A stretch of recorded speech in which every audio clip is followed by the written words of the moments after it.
Perrotino, quels sont les dispositifs en matière de transport sur le territoire du Pays d'Aubagne et de l'Étoile?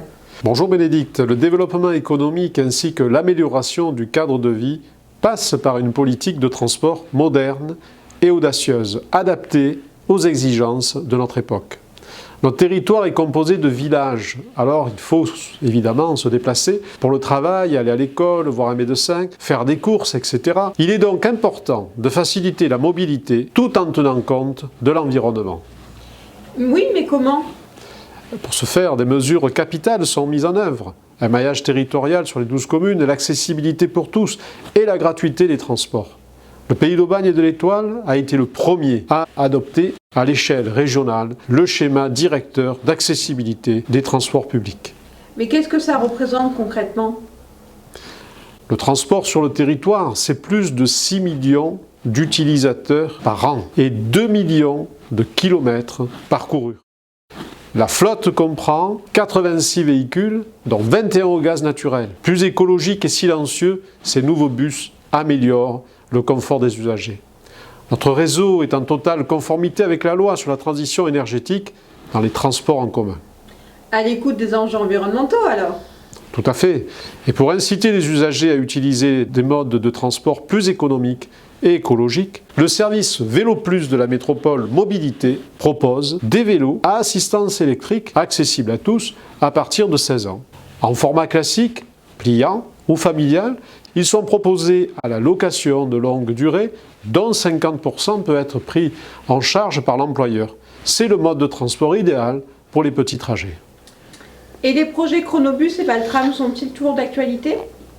Depuis l'arrivée de Martine Vassal à la présidence de la métropole et depuis mon élection il y a presque un an, le projet Valtram a été relancé avec détermination pour le faire aboutir d'ici 2025. La concertation préalable de mai 2021 a recueilli plus de 500 avis majoritairement favorables au projet. C'est pour les habitants des villages traversés une amélioration certaine de la qualité de vie, moins de véhicules, moins de pollution. Le projet BHNS est toujours en phase d'étude. Il a pour objectif, comme le Valtram, de proposer une alternative performante à la voiture pour les salariés des zones d'activité, avec un bus toutes les 10 minutes en heure de pointe, une liaison Gare d'Aubagne-Agora en 15 minutes et un service continu de 5h30 du matin à 21h du soir. C'est aussi un projet respectueux de l'environnement avec les bus au gaz naturel, une végétalisation de la zone des Palus et la préservation des zones naturelles existantes. Sa mise en service est prévue en 2024. Autrement dit, du plus jeune au plus âgé, chacun trouvera son compte pour circuler sur le territoire.